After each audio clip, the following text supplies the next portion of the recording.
What is an ETF? An exchange-traded fund is a type of investment fund that trades on stock exchanges, similar to individual stocks.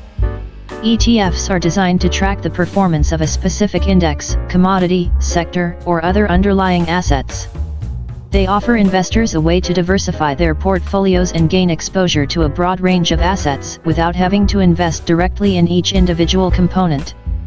Key features and characteristics of ETFs include index tracking, diversification, liquidity, lower costs, flexibility, transparency, tax efficiency.